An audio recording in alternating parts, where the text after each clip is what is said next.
few things before we get started. Some of you know that I myself have been on a TN visa for many years. I was on a TN visa for over 10 years, and I actually renewed that visa multiple times.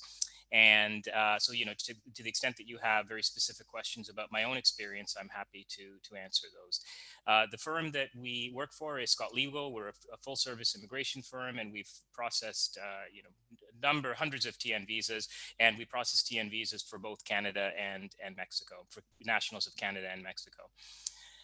We, have a regular webinar series. We have 7 webinars scheduled in the next couple of months. So one of the things that you're going to receive after this webinar is a link to those webinars to the extent that you would like to sign up for them. Other things that you'll receive after the webinar, we will send a copy of this PowerPoint presentation to you. And we're also going to send to you a TN visa guide. So this is a comprehensive guide that really goes over in detail the TN visa requirements and questions and answers as well. In terms of the panelists today, we're lucky to have Kelly Legrand-Wiener, who's a managing attorney at Scott Legal, and Michaela Brazdova, who's an associate, and both Kelly and Michaela regularly work on TN visas and have a lot of experience in this area.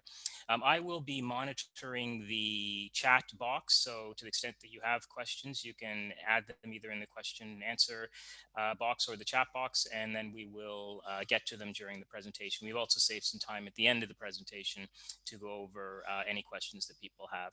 So without further ado, I will turn it over to Kelly and Michaela.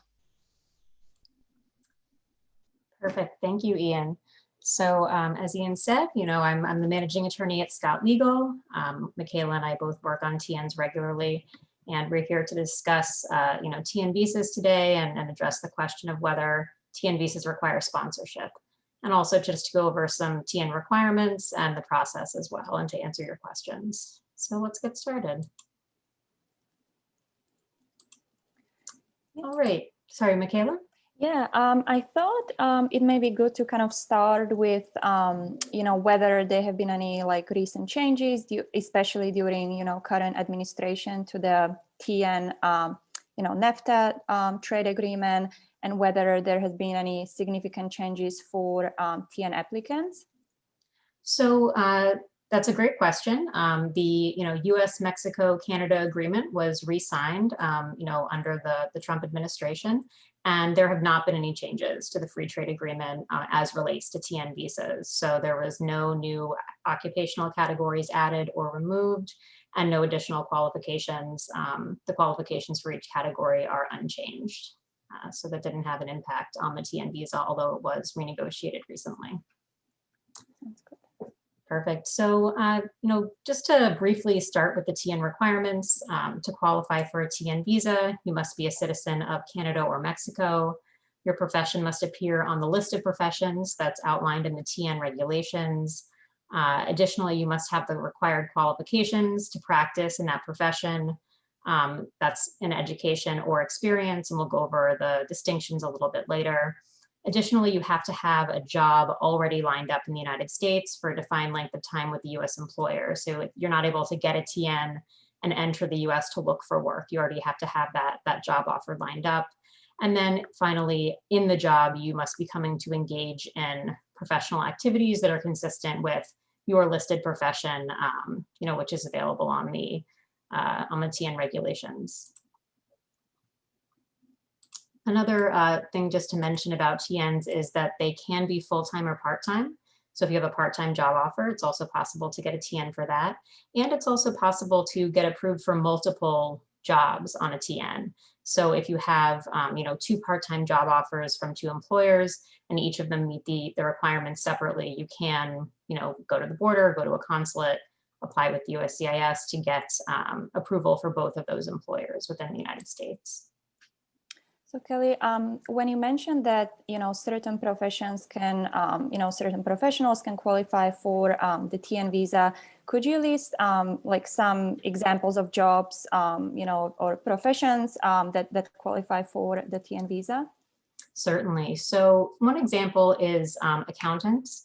So for example, if you're an accountant and you have a bachelor's degree, And then you're coming to the United States to work as an auditor in an accounting firm, or you're coming to hold a finance or accounting role as a controller at a private company. Those are the types of things that might qualify. Other common ones, a dentist, a physical therapist, or some other examples of jobs and degrees that might qualify for a TN. Sounds good. And you mentioned that, TN applicant can qualify either through education or work experience. So does the degree have to be from a US university, or can it be from, Canadian school or Mexican school as well? Right, so it can be from a Mexican or Canadian school or a US school. It can also be from another university, as long as you have a foreign credentials evaluation that says it's the equivalent of a US degree. And but the most common is Mexico, Canada, or the United States. Mm-hmm. And when you mentioned that, there are certain professions when, TN applicant can qualify through work experience only. So in, those cases, the applicant doesn't need, to have a degree from a university. Could you list some examples of, those professions when only work experience is required? Sure. So it's a very small list. So, for management consultant category, which we'll go over in a little more detail later, you can qualify on the basis of a degree or 5 years of experience as a management consultant, or 5 years of experience in a specific specialty related to a consulting agreement. So for example, if a company is seeking to enter the high-end retail market, and you have an applicant who has 5 years of experience in, kind of high-end retail market, operations, they might be able to qualify by just showing previous employer letters and a resume proving they have 5 years of experience.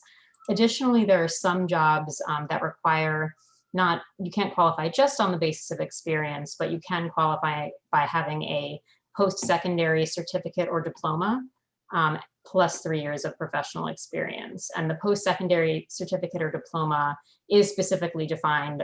You do have to have 2 years or more of education from an accredited institution in Canada or Mexico. And some examples of those jobs are, for example, a graphic designer, an interior designer, are both categories where you can qualify with a post-secondary certificate or diploma plus 3 years of experience. And I noticed that the TN regulations, they always list, the TN profession, and then they kind of list whether education or work experience is required.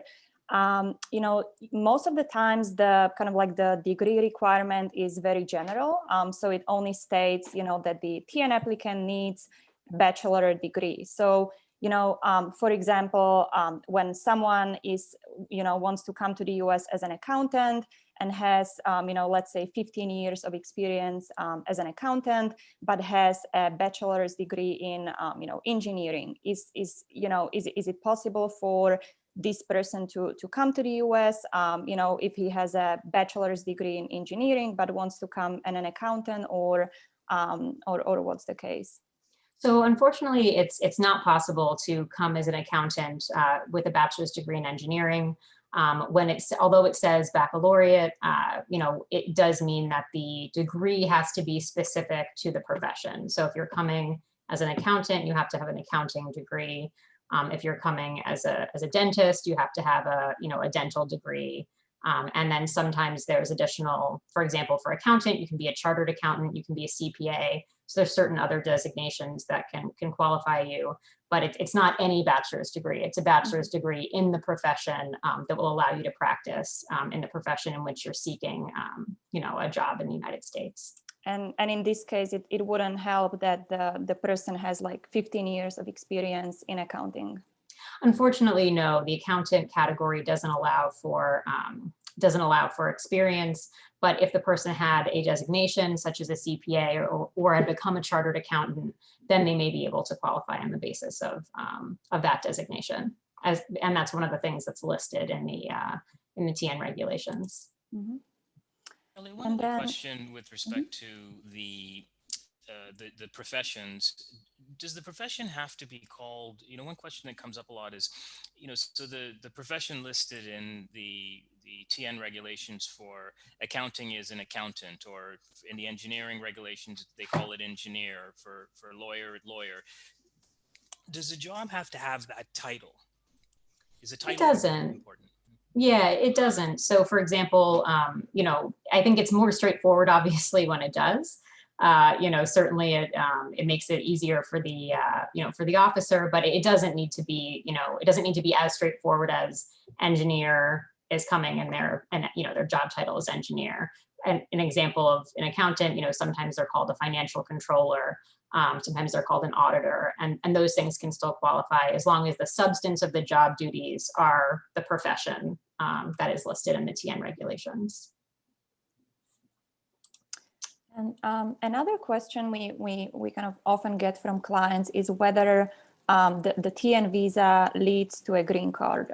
Could you go over this in detail, Kelly? Sure, of course. So no, the short answer is no, a TN visa does not lead directly to a green card.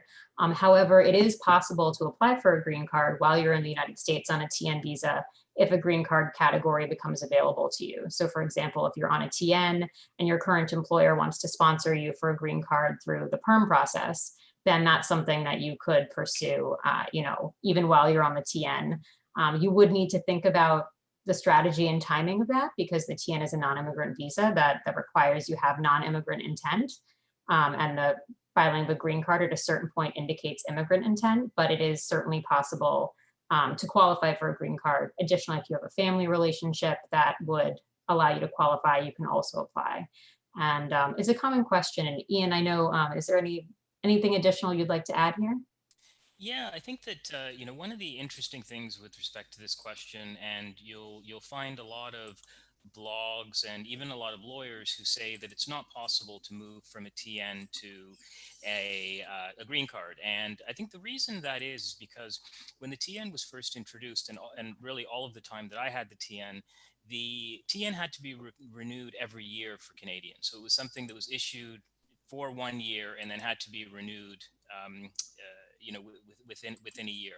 Now, the time that the visa was issued made it almost impossible to apply for a green card while you were on a TN. And that's why a long time ago, I think that people were very reluctant. Companies would often change people. There are a couple of reasons, but companies would often change people from a TN to an H-1B before they applied for a green card.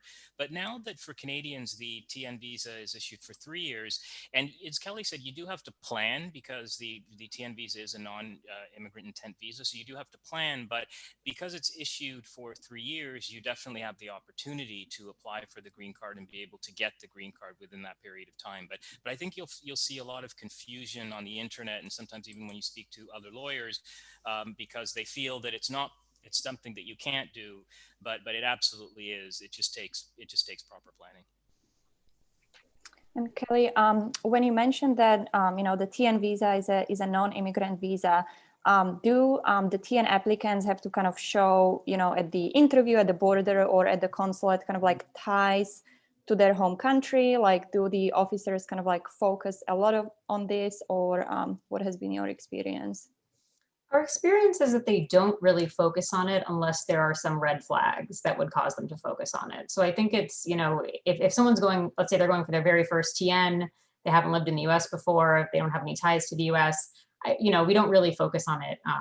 But if we had somebody that had been here for maybe 6 years and was going for their third renewal with the exact same company, that's something where we might start to have a conversation about, what ties can you show if you're asked these questions? Can you reasonably explain, that you still intend to return to Canada? I think that if you're switching jobs, sometimes it's easier because they see that you're kind of moving around. But if you've been in the U.S., and you're going on your kind of second, third, fourth renewal, and as Ian said, these can sometimes, for Canadians, these can be 3-year renewals, so that that time can add up. If you start to have U.S. citizen children, if you start to really move your entire life to the United States, I think that's when officers may ask more questions about it, and you do want to be prepared to show, that you are maintaining your ties to Canada and what your plan is. And that's something where employers sometimes, if they've had an employee for that long and they're working for the same person, they might move them to a a visa status that doesn't have this non-immigrant intent requirement, like an H-1B, but that would be down the line. And Okay, when you and mentioned, just to add one thing to that, we had one case where the one TN case where the border official made a big fuss regarding ties to home country, but it was as Kelly, it was an extreme case where the person had children that were going to school in the U.S. and they shouldn't have been. The person had been in the U.S. for a long time, etc. So I think it's normally in all the cases that we've done, except for that one, they don't really raise the issue. But the other kind of thing you have to be wary of is that when you do come to that, kind of, if it's a 3-year renewal, maybe your third, fourth renewal, we haven't necessarily experienced it ourselves, but I have heard people and other lawyers communicate that not necessarily a denial, but officers who say that for your next renew, the next time you come to we'll approve it this time, but the next time you come to the US, you should find another visa, because you can't just have this visa forever. We have heard that before. So. Ian, when you mentioned that you cannot have this visa forever, is there any kind of like limit as to how many times someone can apply for the TN? Yeah, I mean, I had it for 10 years, and I had to renew it I'm pretty sure, maybe the last one I was given 3 years, I'm not really sure, but I had to renew it every year. I didn't ever run into a problem, but I think that that's a good maybe marker of, like, by the 10-year point, you might want to start looking at whether or not there are other visas that are available to you, because it certainly is something that could come up, and you just need one officer to raise it. And unfortunately, it's not, if an officer did deny for it, it's not really something that you could remedy very easily. So. Yeah. I think one other thing just to mention, though, is that even though you do have this, restriction, where you could be questioned at a certain point, there actually is no limit on the number of times you can renew a TN. So for an H-1B, for example, you can only renew up to 6 years, and then you need to spend a year outside the US or find, a green card to be able to extend. But for the TN, you actually, there is not a limit. So you can continue to renew as long as you can continue to satisfy the officer and meet those requirements. Perfect. So let's move to next slide. Sorry, Kelly, there's just one question from a couple of questions. Some of them I'm answering as we go, but one that came up that fits into this category. It's, what if the job fits within 2 categories of professions? Example, research manager could fit into research assistant and management, maybe management, they might mean management consultant. I'm not really sure of categories, but what if the job can fit under two of the categories?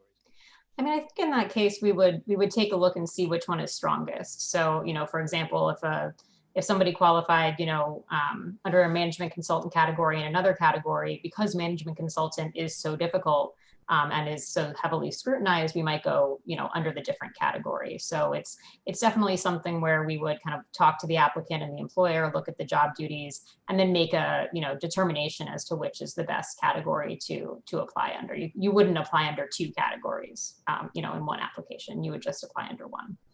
Great, thank you. Perfect. So now we're on to the topic of what is sponsorship, and the title of this is, does TN visa require sponsorship? And I think the short answer is no, it does not. When we actually look at what employers are thinking about when they think about sponsorship, they're often thinking about the H-1B visa, which is a very, very heavily regulated visa. It requires that an employer not only kind of file paperwork with Citizenship and Immigration Services, file paperwork with the Department of Labor. They have to make labor attestations. The job is restricted to a particular location. There's a particular wage that the employer has to guarantee they're going to pay.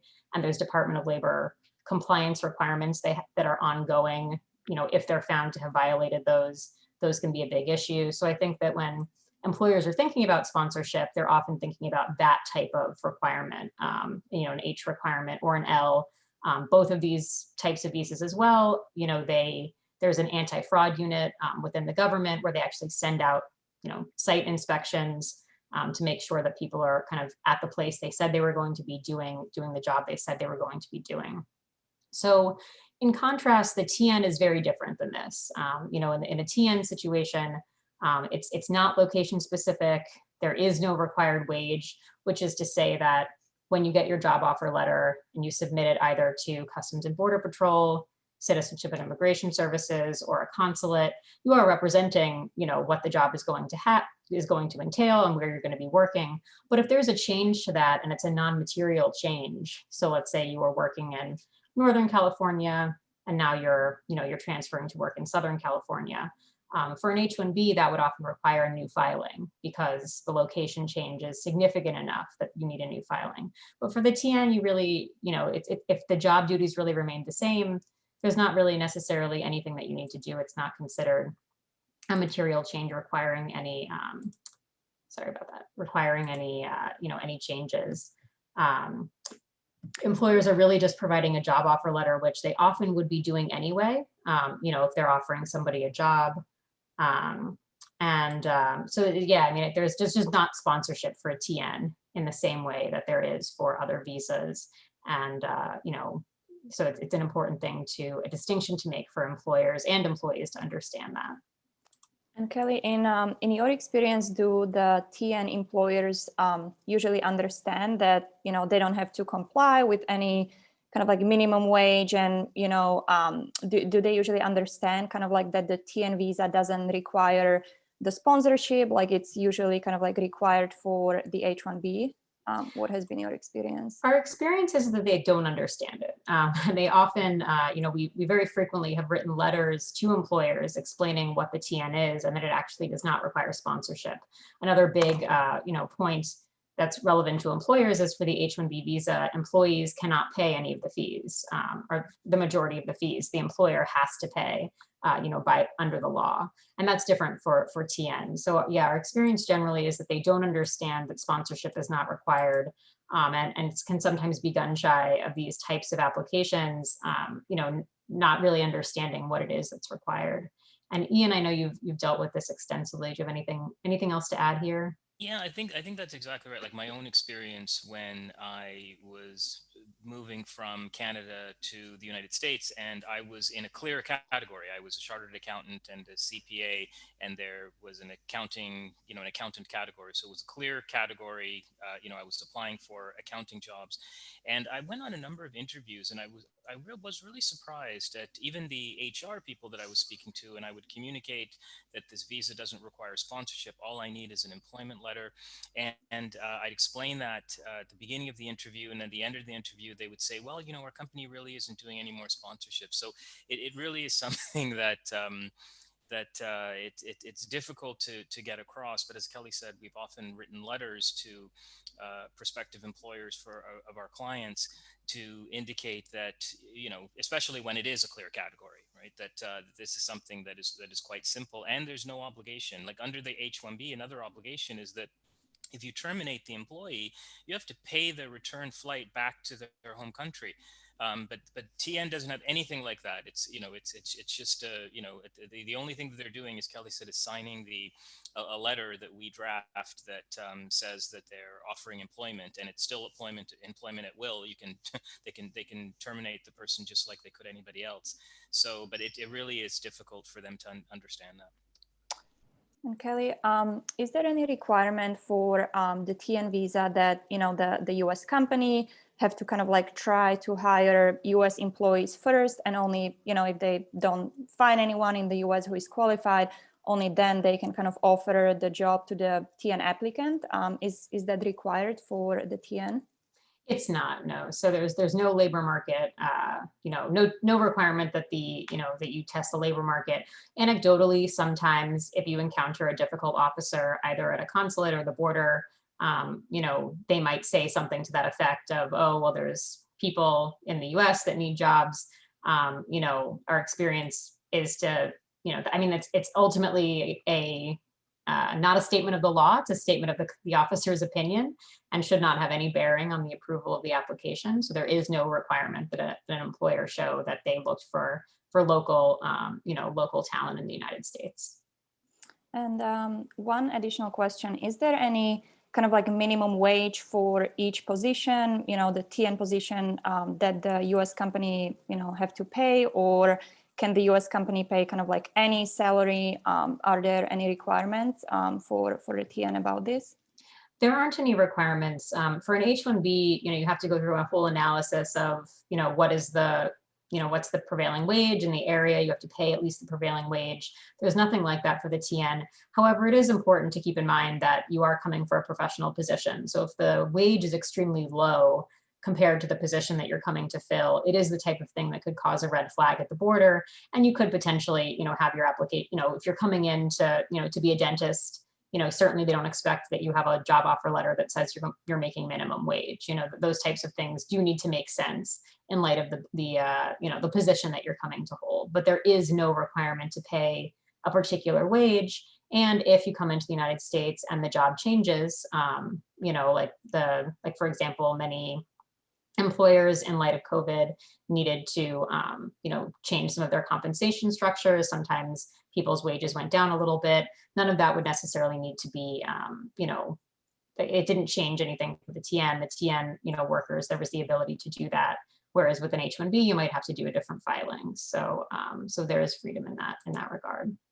And one additional question. So during COVID, was it possible for someone who was, a full-time TN worker to kind of be changed to part-time, or did the person have to leave the US? I'd say that if the person, it really depends on how you feel about, is it a material change? I think that generally I probably would recommend to my client that they get an amended TN if they went from full-time to part-time. It's my opinion that is more of a material change, that would need to be, reported. But if there was if someone was going from working 40 hours a week to 35, I certainly don't think that would have to be reported. If someone was going from 40 hours a week to 15, that's something that perhaps should be reported. But there's no, it's a lot more kind of subject to interpretation, as opposed to there being a clear regulation that has to happen.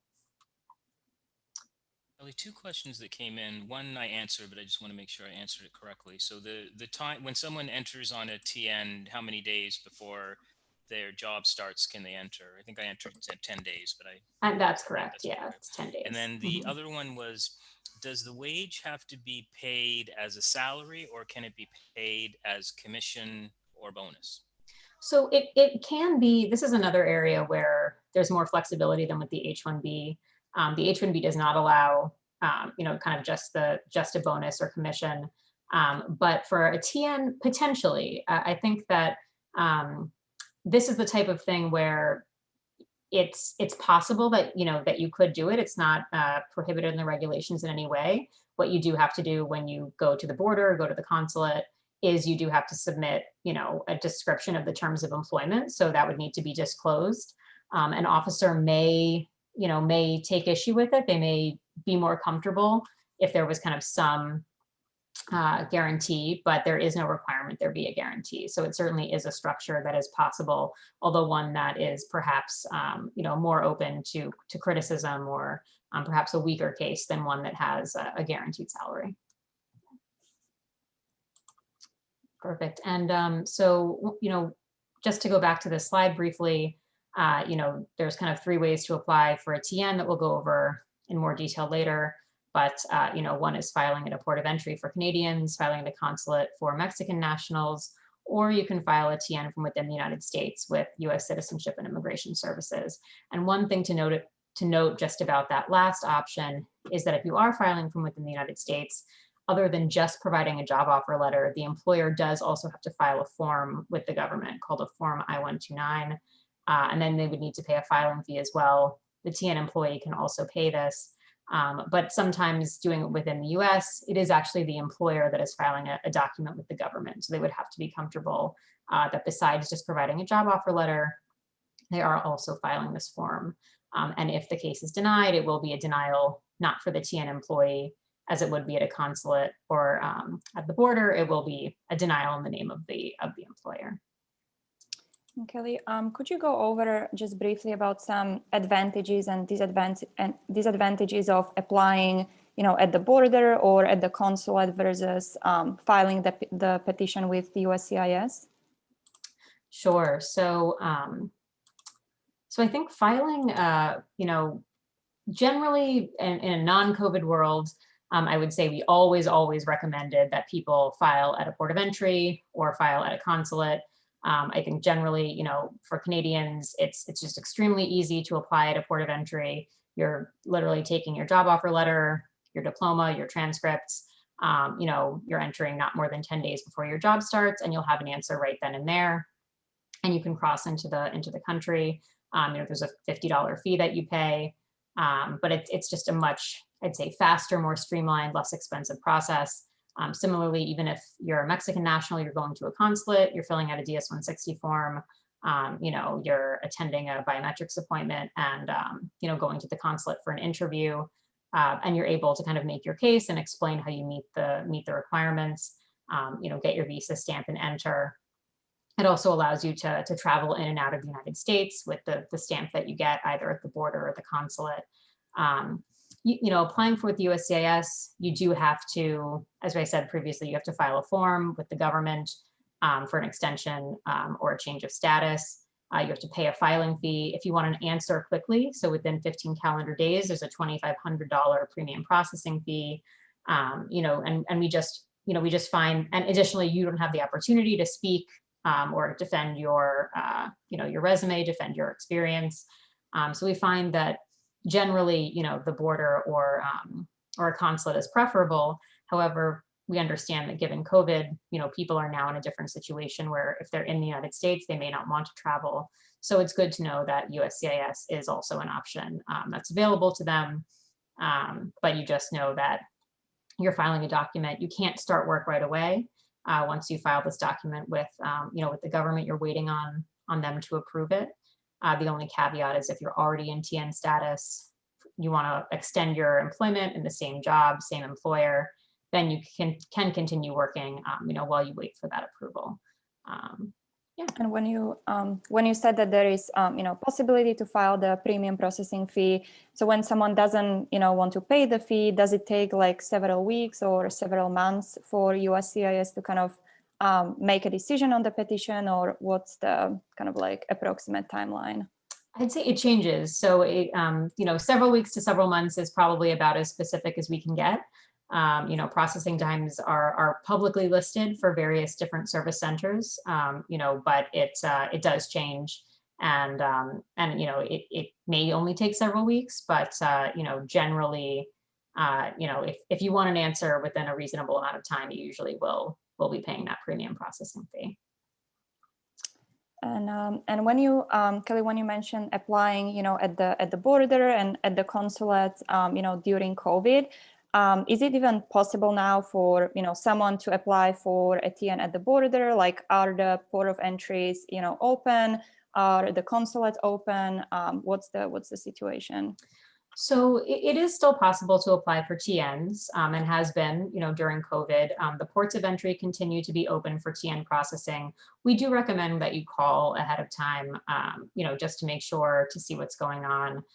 There is this land border closure, but that doesn't affect flying. But even at land borders, TNs have continued to be processed. The situation in Mexico is a little different because you have to attend a consular interview. The consulates in Mexico, while many of them are continuing to process TN visas, it's kind of gone up and down. So sometimes, if you're applying there, you really want to check what is the status of consular operations. Some consulates, are currently only offering emergency services. Some of them are offering, services for TN visas, and that's continued to change, over the course of the pandemic. So if in March everything shut down, then in, kind of summer, things started to open up again. Things started to shut down in November, and now things are starting to open up. So it's really just a matter of checking at the particular port of entry or consulate you want to apply at, and seeing what their current status is. And there was a question that came in regarding some specific border points, which, to be quite honest, I've never heard of them. But I think that to answer that question, it's just really Kelly's answers. You should call them and ask them, what they're doing with respect to TN visa processing, because you may call a border point and they say we're not doing them, right? Or you may call them and they say come between the hours of 9 and 10, or they may say because they can say whatever they want. So true. That's true. It is always good to make sure that you're looking at the particular, port of entry. And just to go briefly to this slide, I think we've covered most of it. But two things just to mention. One is that if your spouse is not Canadian, they can't go to the port of entry with you. They would actually have to go to a consulate and get the visa stamp. This is perhaps more of an issue now with COVID, where it is more difficult to get a consular appointment. And then additionally, for Mexican nationals, although the visas can only be issued in increments of 1 year, one thing you can consider is if the job is really going to be a 3-year job, is you can say that in the employer letter. And then when the person is crossing the border, they can communicate that to Customs and Border Patrol, and they may be able to get a I-94 that's valid for 3 years. It's not always the case. There is inconsistency in this at the border, but it's worth it's worth trying, particularly if you'd like to stay for longer than the year. And another benefit for Mexican nationals with the consulate is after you've gotten your first TN, if you meet certain requirements, for example, you've never had visa denials, you've never had issues with, being arrested or any, immigration history issues, often you can renew your TN through the mail. So it saves you, having to go into the consulate for, to get a new visa stamp. Kelly, when you mentioned that TN spouse, can spouses of TN visa holders work in the US? Can they study in the US? And what other family members can come to the US with the TN visa holder? Sure. So your spouse and your children who are under 21 can accompany you to the United States on what's called a TD visa. The TD visa does not permit the spouse or the children to work, but does permit both of them to attend school. So if your spouse wants to attend school or your children want to attend school, that's completely fine. Another category that, there's no other dependents that you can get in the TD category, but there is a category, a B visa category, a B2 category for cohabitating, family members that don't fall into these, immediate family requirements. So for example, if you have an elderly parent that's living with you, they may be able to get a B visa, annotated, to say that they're coming to accompany you and be with you in the United States in that status. Perfect. So now let's discuss some difficult TN categories, and we qualify these as difficult for a couple reasons, for 2 different reasons. So management consultant, we've talked about briefly, because it doesn't require a degree and you can qualify just with experience. I think this is a category that's often been used. Additionally, because there is no good TN category necessarily for people with business administration degrees. So over the years, people who have business administration degrees and employers that want to have people, with those degrees sometimes have leaned on this category, to its detriment. So that's to say that when you are looking at, for a management consulting job, you really need to make sure that you meet one of the requirements for this. So those requirements are, the most straightforward. If you're coming to be a management consultant for, let's say, McKinsey or the Boston Consulting Group, or some other type of management consulting firm, and that's a very straightforward TN. Another situation is if you have your own consulting firm in Canada and you're coming briefly to work for various clients, that's another situation where they feel comfortable that you have a consulting firm, you have a company, you're coming in to do consulting jobs. And then the third scenario, which we have done successfully, but is open to more scrutiny, is companies that want to bring on a consultant, for a period of time, maybe to assess something with their operations. But it needs to be clear that that's not a permanent role.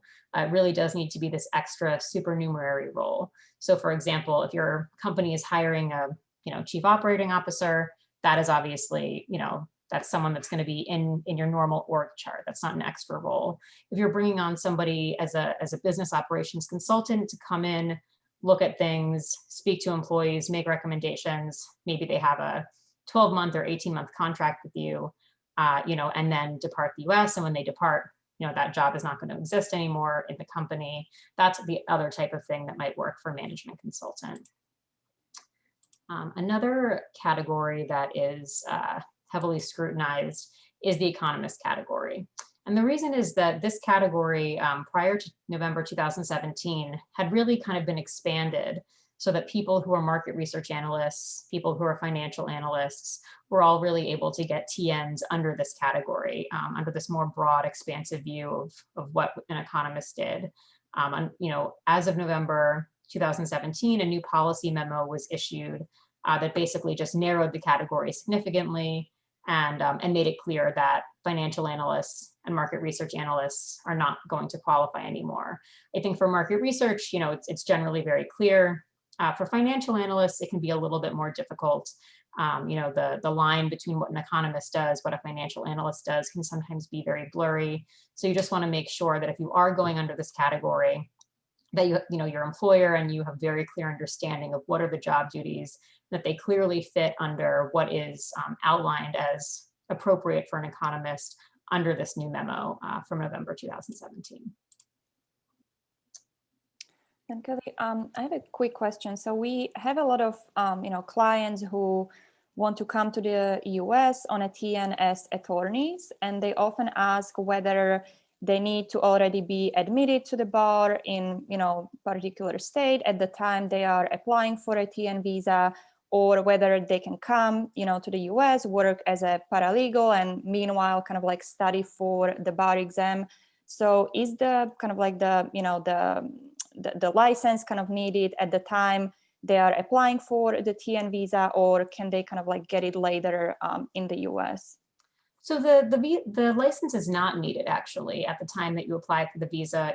There's a specific memo that was released that basically said that's the guidance that consular officers and Customs and Border Patrol should follow.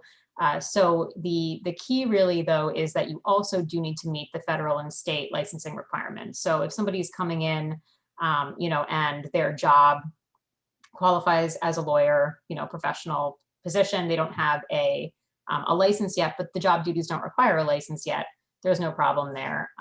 But if their job is then going to transition so that they are doing the type of legal work that requires a license, they would need to obtain that license, but they don't need to have it at the time that they're applying at the border. It certainly helps if they do, but it's not a requirement. Perfect. So let's discuss briefly the TN application process.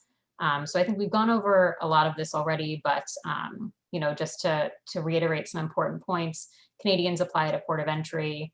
The information you'll bring with you is really the job offer letter and supporting documentation, which includes your diploma, your transcripts, your passport showing you're a national of the country.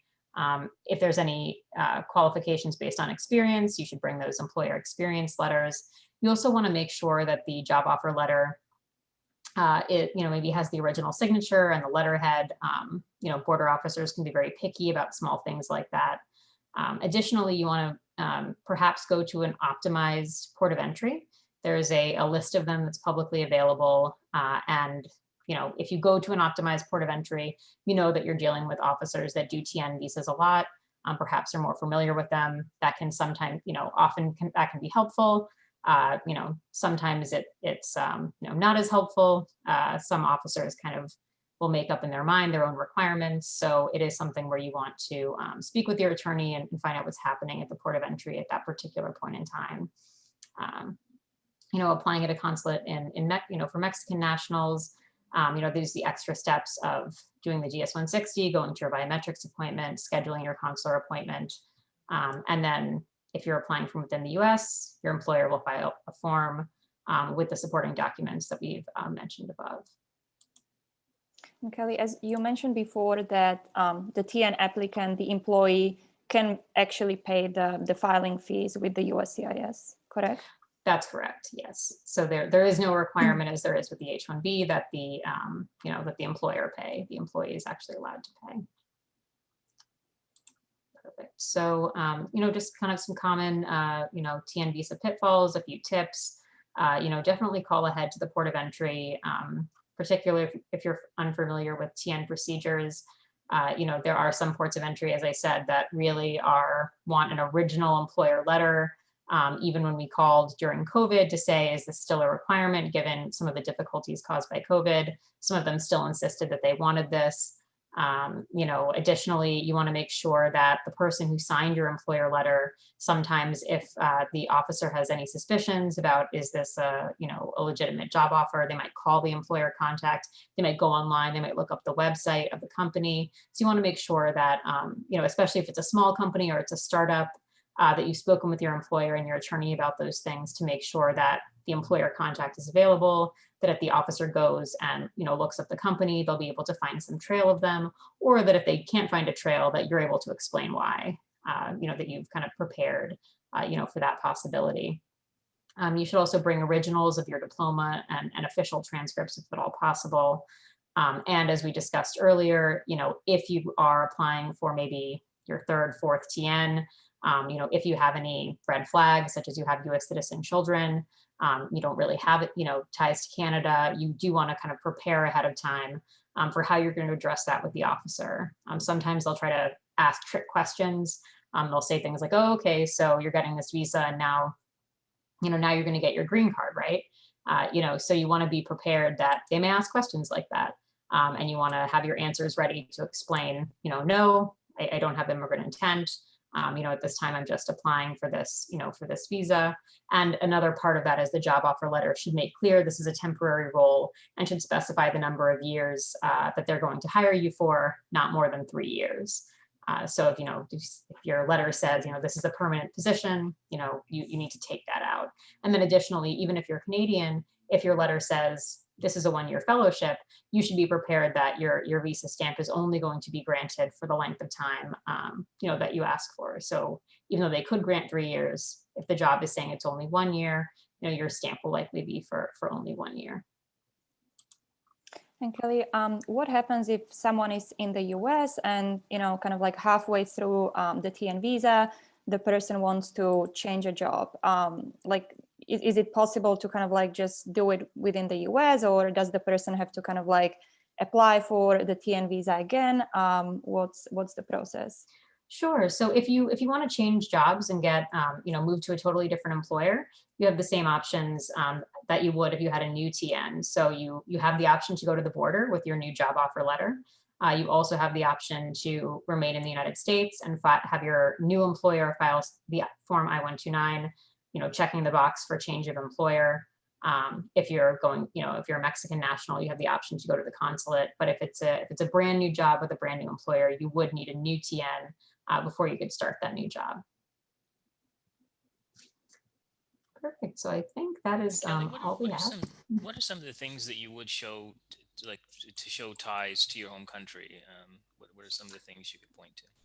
I think, you know, best case scenario, somebody owns property in Canada, has financial accounts in Canada, has retirement or investment accounts in Canada that show that, you know, they've maintained, you know, ties there. You know, financial ties, I think, are particularly compelling, real estate ties, things like that. You know, if the person doesn't have those things, but they have significant family ties, then we'll mention those things. We often won't have them bring, for example, you know, birth certificates of their parents or anything like that. But it's something that we will mention, and perhaps we'll prepare a letter explaining what the person's ties are to Canada. And the more documentation they can provide, you know, in that regard, the better. Perfect. One other question that came through, Kelly, and actually I think it's, oh no, sorry, why don't you, because it's maybe similar, maybe it follows through to of the Michaela's question, but the whole idea of if someone, instead of changing a job, what if they lost their job? Yeah, so if you lose your job, then you want to immediately look at your I-94 to figure out how much time you have left in the US. TN visa holders are eligible for a 60-day grace period, but the grace period might be less than 60 days if your I-94 is less than 60 days. So if you had a TN that was valid till 2023 and you had an I-94 that was, you know, January 2023, you were let go, you now have 60 days where you can remain in the United States. You can change your status. You know, you can apply for new jobs, or additionally, you could just make preparations to leave the United States. But if your I-94, let's say you were let go, you know, January 14th and your I-94 expired February 14th, you would only have a grace period, you know, until the end date on the I-94.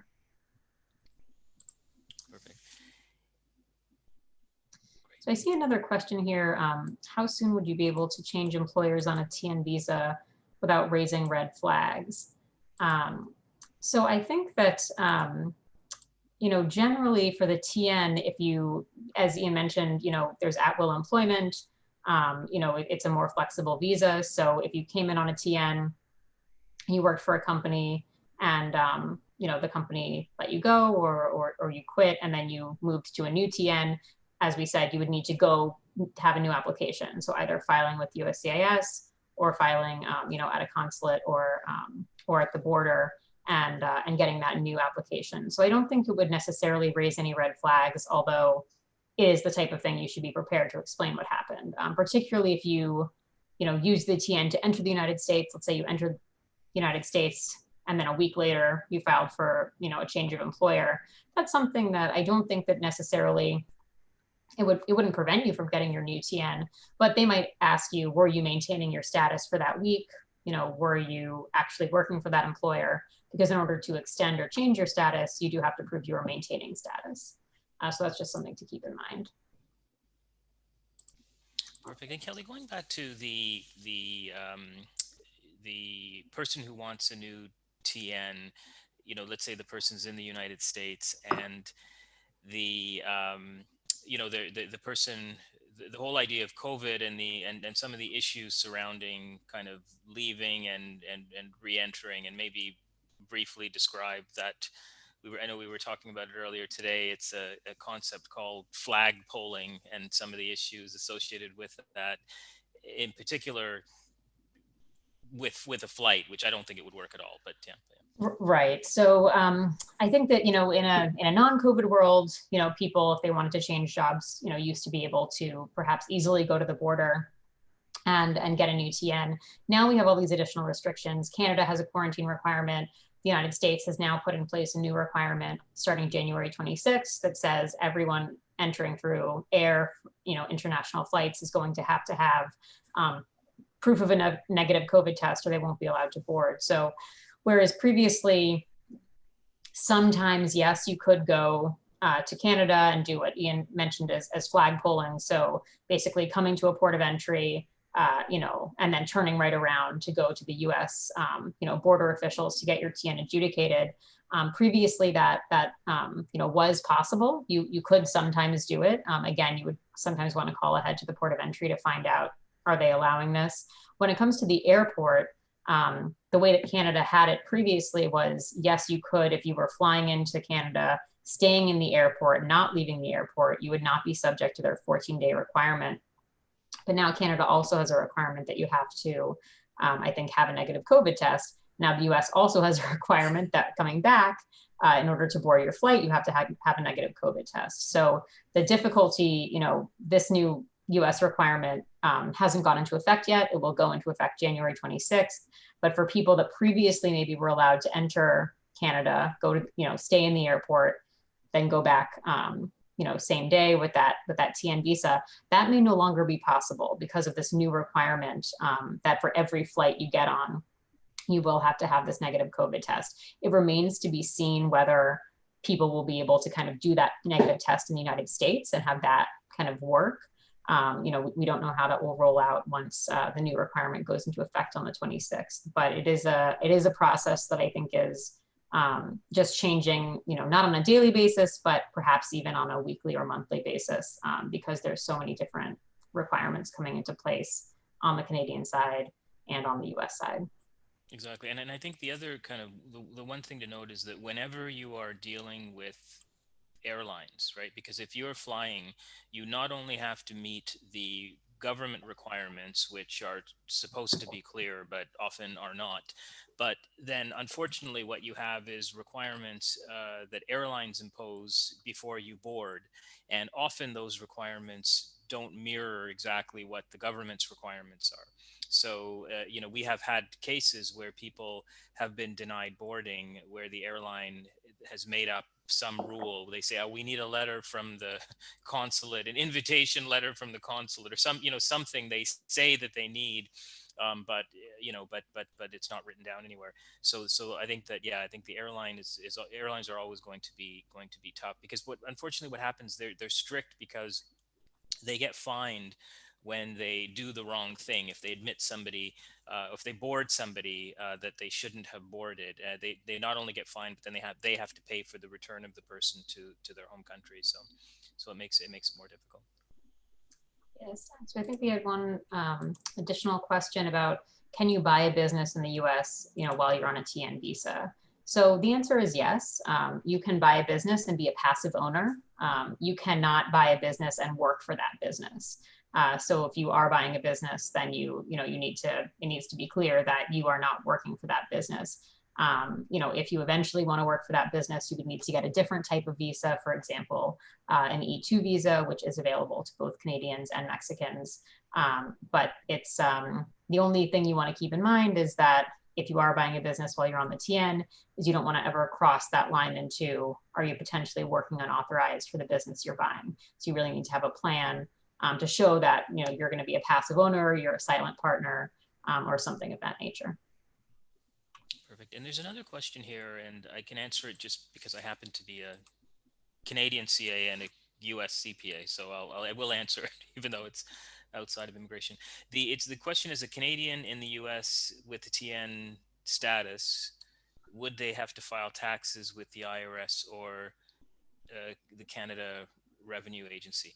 So it would just depend on your facts and circumstances. The TN visa doesn't require that you, someone had asked this question earlier as well, the TN visa doesn't require that you live in the United States. You could theoretically live in Canada and or Mexico and then come to the United States and have a TN. So the decision of whether you have to pay taxes in the United States will depend on whether or not you are considered a resident for tax purposes. So the test is more complicated, but generally, if you spend over 183 days in the U.S., you would be a resident for tax purposes, and that would require you to pay taxes on your worldwide income. Canada has a different residency test, so you'd have to look to a Canadian chartered accountant. I think they're called CPAs now as well, but you'd have to look to one to make sure to assess whether or not you would be a Canadian resident for tax purposes. Their test has more to do with whether you've broken ties with Canada. So it really would depend on your situation, but there's nothing about the particular visa that forces any tax status. That's there's another question that just came in. Can I convert business visa E2 to TN? I'm not 100.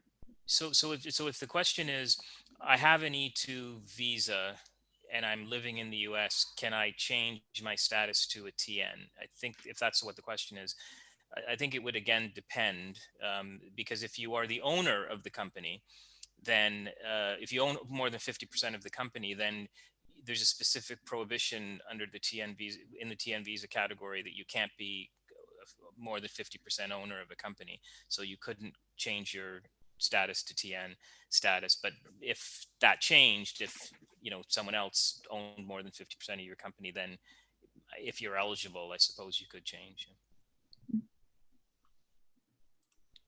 I think that, Kelly, is that what you think that question is? I think, yeah, I think that's what that's, and I agree, because you can't be self-employed. And then it could go, the other way. If you are on a TN visa and you want to convert to an E2, yes, you can do that. But how you would do that would just depend on your specific circumstances. Exactly. So any other questions that anyone else has? We don't see any more. I think we've answered all the questions in the chat function and the Q&A function. So yeah, well, thank you very much, Kelly. Thank you very much, Michaela. Excellent presentation. A lot of great information there. Thank you very much to everyone for attending the seminar. As I said, the seminar has been recorded, so you'll have access to that. We'll send you the PowerPoint of the webinar, and also we will send you the TN visa guide. So we'll send those all out to you tomorrow. Perfect. Excellent. We see we have one last question that came in. If one child is U.S. citizen and one child is Canadian citizen, then would it be difficult to get a TN visa? I don't really understand the question, but it's about the non-immigrant intent. Maybe, yeah.